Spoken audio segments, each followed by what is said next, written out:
Thank you, everybody. I appreciate your attendance. My name is Mike Entner. I am the Digital Transformation Officer for Wind River. And today I'm going to be trying to set the stage for our panel conversation. And while I am a technologist, I do tend to look at kind of the broader picture around energy transition. And so hopefully I can share some of my insights there. And when we finish up with this, we'll go to our live panel.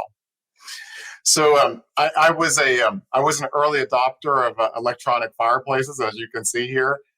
Growing up, born in the '60s, growing up in the '70s, and I want you to think about this old picture and see where we find ourselves today versus where we used to be. Because I think we need to look forward. Need to look backwards to move forward. The energy transitions that we're seeing right now are nothing new. They've been occurring for millennia. We've been identifying, ways to do more work with less energy continually, and we're just going through again new iterations around that. And I would say that the opinions on the state of the environment range from skies falling, we're all going to die, to so what. And I think we need to look past the opinion and craft levers with technology and common sense that move us to where we want to go. And I'll talk a little bit about levers as we move further into this. As we seek to refine and optimize the existing energy sources that we have and invent or implement new ones, I think that the role technology plays in the energy transition landscape is pretty critical, but we have to differentiate. Is it a blue sky pursuit in certain situations, or are there really practical and immediate applications that we can implement? I also note that, in the 1970s, we experienced significant upheaval in the energy sector due to supply and demand factors, political flexing, and existing consumer usage patterns. I say we're there again. We're seeing the same things happen again. I remember my parents complaining about gas lines and swearing about the prices. We're literally there again. So I think we're at an inflection point, and we need to decide, are we dealing with the world in the balance, and we have a serious situation here, or are we just kind of moving along a good path and need to pick up the pace a bit? I think there are several barriers to clean energy transition, and I'm going to add the clean part in there, just so we kind of differentiate between that and other energy transitions. So the energy transition challenges that are out there are fairly well documented. I'm going to read this quick statement from the United States Department of Energy. I know that when we think of energy, it's more of a global challenge, but I think this is telling of where we stand right now. And I'm just going to read it straight out. The challenge to transition to new energy systems and technologies is around simultaneously addressing the nation's most fundamental needs. And that's energy security, economic competitiveness, and environmental responsibility, while providing better energy services. I like that piece at the end. If you look over to the right here in this diagram that I have, there are a number of factors leading to a good energy transition balance that we have to achieve. There are things like supply and demand, which we discussed a few seconds ago. There are costs to consumers. There's reliability and continuity. The list goes on, including the technology opportunities around it. And the diversification of the energy sources, like the renewables, do move us towards net zero, but we have to simultaneously drive that efficiency around existing energy production, usage, distribution, and storage of existing energy models like nuclear and fossil fuels. So we've seen lately an attempt to regulate and incentivize people to drive more green consumer choices. But I think at the end of the day, we need to put forward more positive, beneficial changes that direct behavior of folks and impact the things that they do in order to move them towards the models that we want them to move to without penalizing them. And at the end of the day, we're going to have a situation where we don't want energy consumers left behind. And so we have to be very proactive across the different industries to really map out a good plan. So the current energy transition approach, I do believe, falls short of the goal. And as you see here, we have a gentleman with the international symbol for I missed. And I think that we're making good strides towards energy transition, but there are a few things we need to be aware of. One, we do sometimes choose to ignore the problems and hope they'll go away. Hope is not a plan, and we know our world's resources are finite. We've tried to regulate our way to green energy. We see that happening successfully in some countries, others no. It really depends on the social aspects of it and what people are used to, if they're willing to accept a lot of government regulation or not. And it doesn't always fix the problem. We also make assumptions that energy usage patterns will shift overnight when people are faced with difficult choices. So, do they eat or fill their gas tank? Do they put more money in at the pump or go buy an EV? Right? These are things that we assume could happen very quickly, but may not. It may take years for adoption of new technologies or new products at the consumer side. We also don't really fully understand the economics of rapid energy transitions. We can very quickly enter into what I call a green backlash if we try to impose an economic model on the world that doesn't fit with what needs to happen in reality. So we need to be aware of that as well. We're not holistically viewing the energy landscape either. There are a lot of factors that go into really delivering energy transition. We can implement piecemeal solutions, but if we don't deliver the desired socioeconomic changes and environmental changes at the end of the day, we really failed. And I think, lastly, the most important thing to me here is that we labor under the illusion that the path to net zero requires a revolution versus an evolution. And then by doing that, we divide everybody into camps along the lines of save the world or burn it to the ground. And I think that there's a middle path of carefully planned evolution in the energy transition space that is required for success in the long term. So when we're talking about accelerating energy transitions, we're looking at technology as a lever. And I have a very simple diagram here of a person trying to lift a block using a fulcrum and a lever. And it's important to note that technology is not necessarily a solution to every problem. But what it does do is it amplifies the force that we have to exert to deliver a mechanical advantage, or in this case, a environmental advantage. But it can also serve as a barrier to the initial lift if we don't do it properly. If we move that fulcrum too far to the left, or we change the size of the lever, we move the person, we end up seeing that there are problems that occur, and what we think is a good plan just doesn't work at the end of the day. Now, I want to divide into what I call the different technology opportunities into three primary categories. The first of those is really the supply technologies. We can definitely accelerate our efforts to capture, process, and contain energy across a very large spectrum of resources. And those might include things like wind, solar, bio, hydrogen, hydro, geothermal, as well as the traditional fossil fuels. And these techs can be leveraged, the technology can be leveraged to drive consistency and efficiency while also reducing unwanted byproducts, things like heat or exhaust.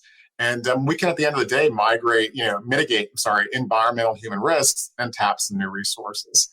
The second area for technology is really around logistics. And I use that term, may not necessarily apply here all the time, but I look at energy logistics as the ability for us to create energy, store it, transmit it with minimal loss, and get it to the people that need it when they need it.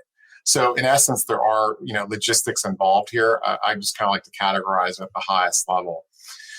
The thing that is most noticeable in the news and what we're talking to people is around demand side technologies. And these are those technologies that allow us to drive efficiency in the consumer and commercial sectors, delivering new products and services that reduce waste, harness lost energy, and allow for alternative energy type consumption.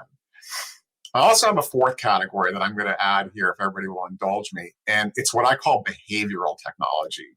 I've seen people talking about the first three there, but not this last one. And I think behavioral technology drives energy transition through delivering real or perceived benefits to the end consumers. And if we look at things like ride sharing or transport sharing, it's a perfect example because that technology is not necessarily affecting the production of energy or the use of energy, but there are numerous benefits that occur by ride sharing. We can reduce the number of vehicles that need to be produced. We can take advantage of logistic efficiencies. Vehicles are where they need them, when you need them. You call them, you do your business, they leave, they come back, they do other things. We can also take that opportunity to reduce the overall carbon footprint. So at the end of the day, there are definitely some behavioral technologies that we need to look at as well. From a very specific technology perspective, as we go a little deeper into technology and away from the world of energy transition, I think that you probably heard the term edge computing.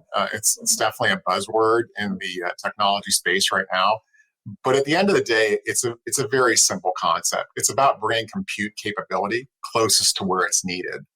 And it does represent a pretty significant technology shift in the past decade or so, and it will continue to accelerate over time.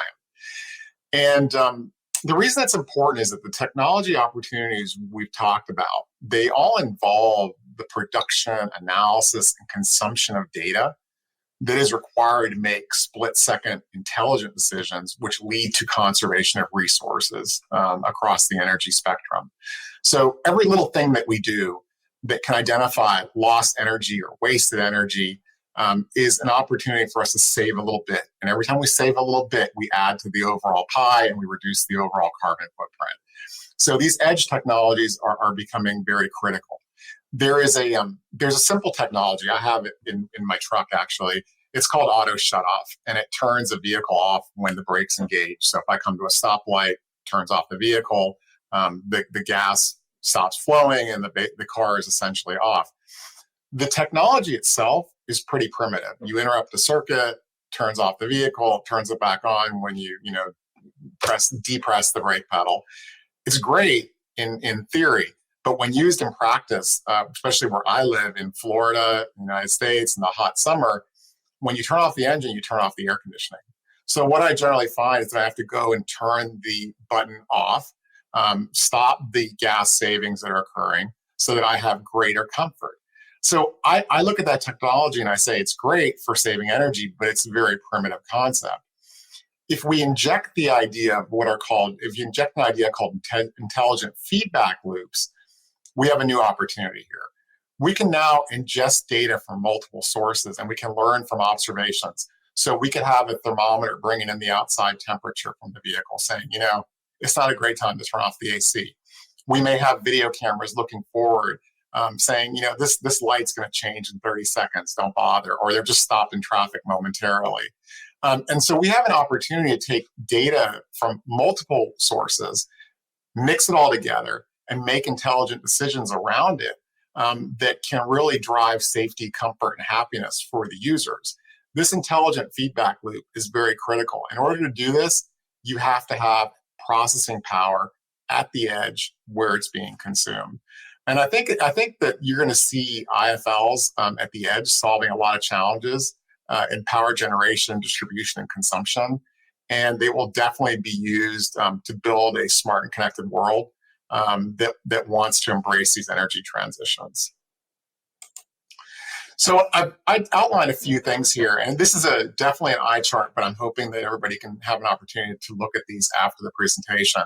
But these are some of the areas that I think from a technology focus, if we're looking purely at the technology itself, that are going to have a great impact in energy transition. The first one, I think, is probably the most hyped, but probably the most useful or beneficial of the technologies, and that's artificial intelligence. The ability to sift through massive quantities of data or rapidly incoming data and make decisions on it is critical in a lot of places. It can be used at the edge of the network where we're having to make decisions very rapidly. It can also be used at the core of the network where we're bringing back data from different sources, aggregating it, and trying to comb through it to get to a good answer or identify trending. AI is definitely going to be a big piece of this. Internet of Things has been discussed for years. You've heard that term, either IoT or IIoT, which is Industrial Internet of Things. That scope continues to grow. All the devices being produced nowadays are internet first, which means they come on, they're aware of a network, and they want to attach and do something. But what we have is a situation where massive quantities of data are being generated and not necessarily used. That comes back to my first point around the AI. So I think we'll see a lot of real-time decisioning around the IoT devices, but it will take some time. And a note on that, on a challenge perspective, is that IoT will present a very significant attack surface for hackers. So we need to be aware of that these are great things that move us forward, but could cause problems if exploited by bad actors. Renewables engineering is obviously, that's a no-brainer. We know that we want to drive greater efficiency around things like wind and solar and current energy consumption in the fossil fuel area. We know that we want to see performance increase, prices drop, things get to an easier reach for consumers. But I think we also need to be aware that we're going to create some side issues here. With the upgrading to newer technologies as they come out, it's going to be a lot of stuff that either goes into a landfill or has to be recycled. Solar panels, battery, the management equipment, all of that stuff. And the pricing of the products is probably still out of the reach of most low-income consumers. Consumer apps is another area which I think will drive some huge benefit, and it's an area that anybody can access through the use of cloud-based applications, open source software. You have an opportunity for really anybody that has a great idea to develop a consumer-facing app that helps people tie into their energy consumption. The only challenge we have here at the moment is that there's a lack of standard among smart energy devices, and there are some standards, so I'm fair about it. But we have to support emerging standards that are coming and really support that through public and private partnerships. Augmented and virtual reality, AR, VR, does seem a little bit sci-fi, but right now we're seeing a number of use cases in this space. I have clients that are speaking with me all the time about this. And there's an opportunity to use and leverage these visual aids in the maintenance of power generation systems to identify home energy loss. A person can walk around their house with a tablet or with glasses and literally see where energy is escaping the home or being wasted. We have the ability to visualize energy efficiency data over top of the physical world. And AR, VR is also going to lend itself to things like work from home and trip avoidance, which again saves energy. Every time you don't start the car and go somewhere, you save some money. And then last but not least, I think that vehicle engineering is where most of the money is going to be spent innovating in the reduction of carbon emission. The impact of the EVs and the PHEVs is somewhat obvious, but the true benefits in that space are only going to be seen, as we go to a fully autonomous vehicles. So, and then just lastly, where do we start? I think we need to build what are called energy transition frameworks, architectures that help us kind of break down what we have to do and then make a plan to go there. We also need to agree on simple solutions. We need to go have some reality checks for ourselves. Have we replaced every bulb in our house that is incandescent with an LED? Have we taken the next step to get to smart bulbs that can be turned off when we walk out? I don't know. If we haven't done these things, we need to look at them. And then we need to focus on technologies that can produce and store the power where it's needed. And we definitely have to develop an energy transition roadmap. We have to know where we are right now, where we're trying to go, and the gaps and timeframes involved in doing that. And lastly, I would just leave you with this, is that I think that we need to avoid demonizing existing energy sources and seek to reduce the dependency over time where it makes sense. And I put this picture here. It's kind of an odd picture of a lady throwing out a baby. But I wanted to leave you with this one thought. In very old times, the people in a house would have to use the same water to bathe. The husband would bathe first, and then the wife would bathe, and then the kids would bathe. And this water was very, very dark and dirty by the time they got to the baby. And when they were done with it, they had to be careful, don't throw the baby out with the bathwater, which is where the term comes from. I'm sure there weren't many babies thrown out, but this whole energy transition space is somewhat murky. We've been talking about a lot of different ideas. Everybody's got their opinions. I guess what I'm saying is be careful, start with simple solutions, and then you let the technology be a lever to move us forward there. So hopefully that's a good introduction for where we're going.